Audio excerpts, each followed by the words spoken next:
All right, so we're going to look at classifying quadrilaterals. And I think this is something that often goes misunderstood in high school because it's actually quite challenging. There's actually quite a bit to it. And there's lots of ways you can classify things. And yeah, we're just going to look at this diagram here. So if you're keen to know what this is all about, stick around.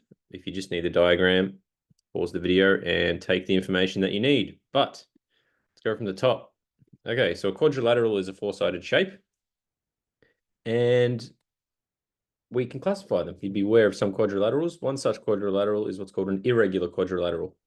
And down the side here, we're going to put minimum criteria to satisfy the name we give it. So an irregular quadrilateral has no sides that are equal in length and or no angles that are equal.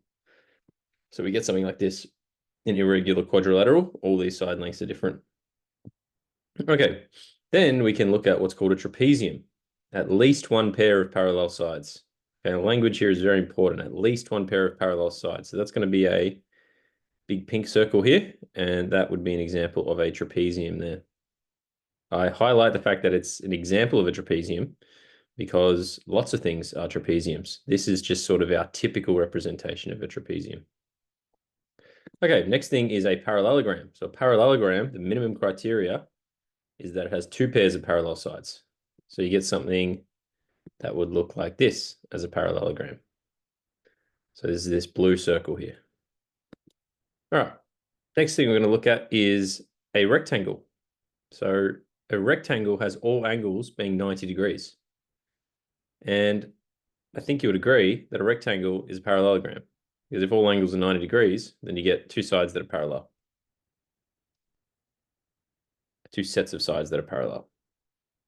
Okay. Next thing we're going to look at it is actually a little bit different. We're going to look at a kite. So a kite has two pairs of adjacent equal side lengths. So that actually sort of lives out across here. And a kite, here it is. This is sort of a typical representation of a kite. And adjacent side lengths mean this length and this length are same length. And similarly, this length and this length are the same length. So two pairs of adjacent equal side lengths. Okay, then we've got a rhombus. Rhombus is when all side lengths are the same length. So we can create a rhombus sort of section here. And a rhombus might look like this. Again, typical representation of a rhombus is something like this. All these side lengths are the same length.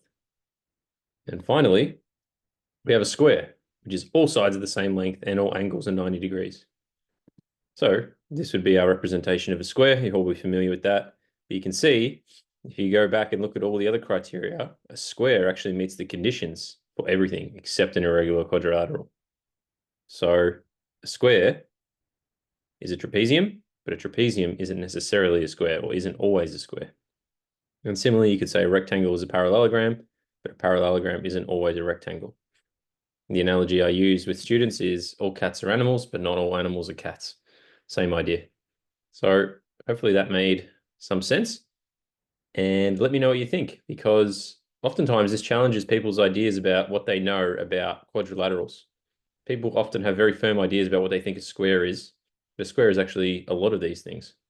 Okay, so down here again, we have the minimum criteria for each quadrilateral. Okay, good luck with your studies, and I'll talk to you soon.